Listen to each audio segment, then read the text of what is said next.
항상 소망하는 것이 있죠. 뭐냐면 하나님의 음성을 듣고 그 음성을 통해서 하나님의 뜻을 알고 그 하나님의 뜻대로 행하는 것, 그것을 많은 사람들이 소망하고 간절히 간구합니다. 실제로 많은 사람들이 그런 이야기를 합니다. 자기도 하나님과 대화할 수 있다면, 그래서 하나님의 뜻을 알 수 있다면 내가 항상 주님의 뜻대로 살 텐데, 그런데 하나님께서 자기에게는 잘 말씀을 해주지 않는다고, 자기가 하나님의 뜻을 알지 못해서 하나님의 뜻대로 살지 못한다고, 그런 이야기들을 정말 많이 합니다. 근데 오늘 본문을 보면 좀 충격적인 장면이 나오는데 뭐냐면요, 어떤 이방인 점술가가, 하나님을 섬기지 않았던 이방인 점술가가 하나님과 대화를 하며 하나님과 뜻을 알고 그런 장면들이 나온다는 겁니다. 충격적인 장면이죠. 그 장면은 이런 장면입니다. 이스라엘이 이제 모압 평지에 진을 쳤습니다. 모압 평지는 요단 건너편, 곧 여리고 맞은편입니다. 가나안 땅에 들어가기 바로 직전의 땅이라는 겁니다. 이스라엘이 이제 가나안 땅에 들어가기 마지막으로 그 맞은편 땅에 진을 친 겁니다. 이제 마지막이었습니다. 아무데도 더 이상 이동하지 않았다는 것이죠. 거기에 머물다가 이제 가나안 땅에 들어가기 직전까지 거기만 머물다가 마지막에 이제 거기에서 출발하는 것이 바로 이 모압 평지입니다. 근데 문제는 모압 왕 발락이었습니다. 발락은 이스라엘이 자신들의 땅인 모압 평지에 이스라엘이 진을 친 것을 보고 두려워하게 되죠. 왜냐하면 이스라엘이 그 강하다는 아모리 사람들에게 한 일을 그들이 보았기 때문입니다. 그 모압 사람들 입장에 보면 이 아모리 사람들은 굉장히 강한 민족이었습니다. 아모리 사람들이 얼마나 강했는지 그들을 침략해 와서 그들의 땅인 헤스본을 빼앗아 갈 정도로 그 아모리 사람들은 강한 사람이었습니다. 그리고 부분적으로는 그렇게 강했기 때문에 그 모압 사람들은 아모리 사람들의 지배를 받고 있었습니다. 그런데 그렇게 강하다던 그 아모리 사람들을요, 그 이스라엘 사람들이 정말 아무렇지 않게 공격을 하고 그들의 땅을 점령했습니다. 그리고 이번에는 그 이스라엘 사람들이 자기네들의 땅인 그 모압 평지에 와서 진을 치고 있는 것을 본 겁니다. 그러다 보니 굉장히 당황을 하게 되죠. 그래서 그 모압 왕 발락이 할 수 있는 일이란 뭐냐면 다른 미디안 사람들과 연합하는 일밖에 없었습니다. 그리고 그 영험하다던 발람을 불러서 이스라엘을 저주하는 것 외에는 할 수 있는 일이 별로 없었습니다. 다행히도 다른 미디안 사람들이 발락의 편에 들어주었죠. 왜냐하면 발락이 그 미디안 사람들을 이렇게 꼬셨거든요. 이스라엘의 소가 많은데 그들이 와서 그들의 그 미디안 광야에 있는 모든 것들을 먹어버리면 어떡하냐고. 그러면 우리들의 소는 무엇을 가지고 먹이냐고. 이렇게 먹는 것을 가지고 미디안 사람들을 꼬셨고요. 그랬더니 그 먹고 사는 문제에 미디안 사람들이 그 반대편에 넘어가게 됐다는 겁니다. 그래서 이제 발람만 와서 이스라엘을 저주해주면 되는 것이었죠. 그래서 그 발람에게 사신을 보냅니다. 사신을 보내면서 와달라고 하는데 그 발람에 대해서 발락이 이런 말을 하는 거예요. 발람이 복을 비는 자는 복을 받고 발람이 저주하는 자는 저주를 받는다. 발람은 그렇게 대단한 사람이다. 라고 그런 말을 합니다. 근데 이 말이요, 어디서 많이 들어본 말이죠. 발람이 저주하면 저주를 받고 발람이 복을 빌면 복을 받는다. 어디서 많이 들어봤죠? 그렇죠. 아브라함에서 우리가 들어봤습니다. 하나님께서 아브라함에게 이렇게 축복하시죠. 창세기 12장 3절 말씀이죠. 너를 축복하는 자에게는 내가 복을 내리고 너를 저주하는 자에게는 내가 저주하리니 땅의 모든 족속이 너로 말미암아 복을 얻을 것이라 라는 말씀을 아브라함에게 축복하셨습니다. 아브라함을 하란에서 끄집어낼 때 하나님께서 그에게 복을 주세요. 근데 그 복이 뭐냐? 어떤 복이냐면 그를 축복하는 자를 하나님께서 축복하시겠다는 겁니다. 그를 저주하는 자를 하나님께서 저주하시겠다는 겁니다. 축복과 저주권을 아브라함이 갖고 있었는데요. 그런데 발람에게 그런 능력이 있다는 겁니다.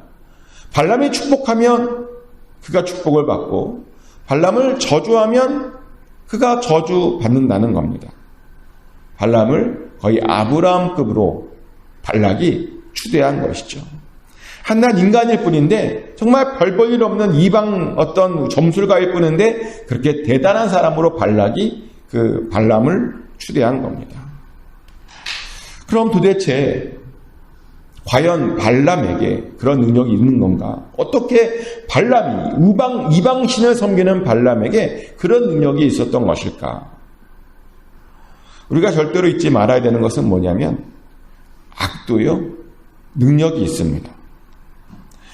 악도 하나님만큼은 아니지만 하나님을 따라하다 보니 어떤 능력이 있다는 겁니다. 실제로 그런 장면이 요한계시록에 나와요. 요한계시록 13장에 보면요. 악이 어마어마한 능력이 있는 것을 보게 됩니다. 머리에는 어린 양같이 생겨서 두 뿔이 있고 용처럼 말을 하는 자가 있는데 그가 어떤 능력이 있냐면요. 큰 이적을 행한답니다. 하늘에서 불을 내려서 사람들을 놀라게 하는 그런 능력이 있답니다. 굉장히 많은 이적과 표적을 악도 행한답니다. 악이요. 이렇게 능력이 있습니다. 그래서 우리는 능력이 있다고 무조건 그 사람이 하나님의 사람이다 라고 생각해서는 안 됩니다. 능력이 있다는 것과 하나님의 사람이라고 하는 것은 별개의 이야기라는 것이죠. 근데 사람들을 보면 어떤 생각을 하냐면 어떤 능력이 있는 것이 하나님의 사람이다라고 하는 것을 보증해 준다라고 생각을 합니다. 어떤 사람에게 신유의 능력이 있으면 하나님께서 사용하시는가 보다 라고 생각을 합니다. 어떤 사람에게 어떤 대단한 달란트가 있으면 하나님께서 그를 함께 하시고 그와 함께 하시고 그를 사용하시는구나 라고 생각합니다. 그런데요, 죄송한 이야기지만 정말 큰 착각입니다. 악도요, 질병을 고칩니다. 악도 어떤 달란트가 있습니다.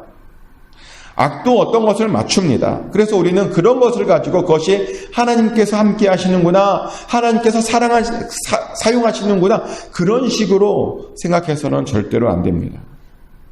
그럼 그 사람이 하나님의 사람인지 우리가 어떻게 판단할 수 있는가? 하나님의 사람들에게는 있고 하나님의 사람이 아닌 사람들에게는 없는 것이 있습니다. 결정적으로 그 차이가 있는데요. 뭐냐면 순종이 바로 그것입니다.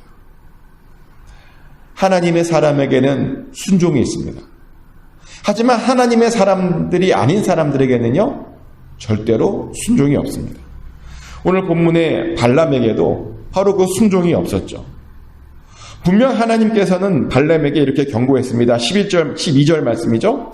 하나님이 발람에게 이르시되 너는 그들과 함께 가지도 말고 그 백성을 저주하지도 말라. 그들은 복을 받은 자들이니라. 아멘. 하나님께서 발람에게 말씀하시기를 절대로 그들과 함께 가지 말라라고 말씀하셨습니다. 절대로 이스라엘을 저주하지 말라라고 말씀하셨습니다. 왜냐하면 그들은 복받은 자들이기 때문입니다. 하나님께서는요, 분명히 이렇게 경고하셨습니다. 그래서 그것을 발람도 처음에는 잘 알고 처음에는 거절했죠. 그런데 그 모습을 보고 발락이요, 그 발람을 아주 큰 재물로 유혹을 하는 겁니다. 발람이 원하는 것들은 다 주겠다고, 다 시행하겠다고, 제발 와서 이스라엘만 저주해달라고 그렇게 유혹을 하죠. 그랬더니요, 그 재물에, 그 물질에 그 발람이 넘어가 버렸습니다. 많은 재물을 준다고 하니까 하나님의 말씀에 순종하지 못했던 겁니다.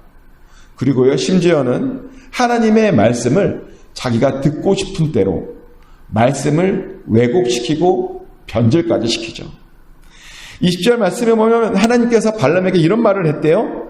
밤에 하나님의 발람에게 임하여 이르시되 그 사람이 너를 부르러 왔거든 일어나 함께 가라. 그러나 내가 내게 이르는 말만 준행할지니라 라고 말을 했대요. 하나님께서 가도 된다. 그런데 내가 준 말만 해 라고 그런 말을 했대요. 발람이 하는 말입니다. 그리고 이 말을 가지고 이제 발람이 그 고관들과 함께 짐을 가지고 떠나는 거예요. 근데 정말 하나님께서 발람에게 그런 말을 하셨을까? 정말 하나님께서 발람에게 그래 가라, 함께 가라 라고 그러셨을까요? 저는 그렇게 생각하지 않습니다. 저는 바로 이 부분이 발람이 하나님의 말씀을 왜곡한 것이라고 생각합니다. 왜냐하면 하나님은 가라고 했는데 가는 모습 보고 화를 내시는 분이 아니시거든요. 근데 보면 하나님께서 그 발람이 가는 모습을 보고 진노하셨대요. 화를 내셨대요. 아니, 하나님이 그렇게 막 변덕스러운 분이십니까? 가라고 해놓고 화를 내시는 그런 분이십니까? 간다고 막 화가 나서 여호와의 사자를 막 보내시는 그런 분이 아니십니다. 아마 하나님께서는 이렇게 말씀하셨을 거예요. 가보기만 하라고. 네가 어떻게 되는지 한번 가보기만 하라고. 그런데 그 말을 듣고 발람이 자기 편한 대로 듣는 거예요. 하나님의 말씀을 자기 편한 대로 왜곡해서 그렇게 말씀을 듣는다는 겁니다. 근데 이렇게 말을 했더니 어떤 분이 또 이런 말을 해요. 아유, 무슨 소리냐고. 하나님께서 모세에게도 그러셨다고. 모세도 미디안 광야에서 막 떠나려고 애굽으로 떠나려고 하는데 가는 그 모습 보고 하나님의 사자를 보내서 모세를 죽이려 하지 않았냐고. 그래서 십보라가 그 아내인 십보라가 급하게 할례를 행하야 됐다고 이런 말을 해요. 근데 그때의 상황과 이 상황은 좀 다릅니다. 모세가 애굽으로 돌아가는 것은 하나님의 뜻이었죠. 그런데 왜 하나님께서 모세를 죽이려고 했던 것일까? 제가 그때 출애굽기 4장을 말씀드리면서 이 부분에 대해서 이런 말씀을 했어요. 뭐라고 하냐면 모세는 가려고 했는데 그 아내 십보라의 마음이 아직 준비되지 못했다고. 그 모세의 아내 십보라는 그 자기의 아들들이 이스라엘 사람으로 히브리 사람으로 사는 것을 원치 않아서 할례를 안 지킨 것이라고. 근데 하나님께서는 그 아들들이 이스라엘 사람으로 살기를 원했다고. 그래서 그것을 위해서 그를 위협해서 십보라를 마음을 변화시켰고 그래서 할례를 하게 한 것이라고. 제가 그렇게 말씀을 드렸죠. 모세를 위협한 것은 십보라의 마음을 돌리게 하기 위함이었습니다. 그들이 제대로 준비되어서 가기를 원하셨던 그런 마음 때문이었습니다. 하지만 발람을 여기서 위협한 것은요, 그런 것이 아니었습니다. 발람이 발락을 따라간 것은 처음부터 하나님의 뜻이 아니었다는 겁니다. 그런데 그것을 발람이 왜곡한 것이죠. 하나님의 말씀을 왜곡한 것입니다. 그래서 하나님께서 하나님의 사자를 보내서 그를 죽이려고 했던 것이죠. 그리고 그것을 발람의 나귀가 알고 3번이나 피하게 되죠. 그런데 그것도 모르고 발람이 나귀를 채찍질하는 겁니다. 그리고 지팡이로 마구 때렸습니다. 그러자 그 나귀가 얼마나 답답하고 화가 났던지 사람의 말까지 했다라고 이야기합니다. 그러고 나서 발람의 그 눈을 밝혀주죠. 하나님의 사자가 그를 죽이려고 했던 그 모습을 보게 해주신 것입니다. 하나님의 사자가 발람에게 말합니다. 그의 길이 사악해서 지금 막고 있다고. 다시 말하면 그 길은 하나님께서 허락하신 길이 아니라는 겁니다. 그런데도 발람은 그 재물 때문에, 돈 때문에 고집을 부리며 말씀을 왜곡까지 하며 불순종한 것이죠.